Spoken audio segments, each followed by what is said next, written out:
sa tulog, kapos sa siguro. Paulit-ulit na tanong sa isip, saan ba hahantong lahat ng pagod ko?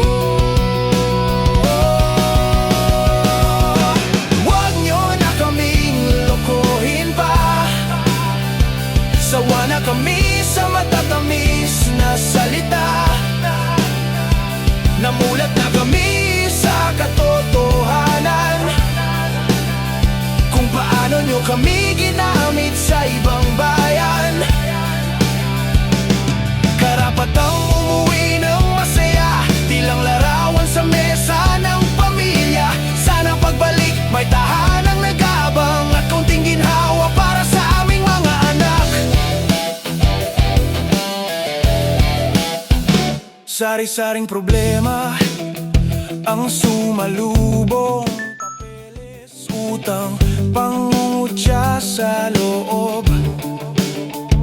Nakayuko pero di nabulag, naririnig ng tibok ng aming boses.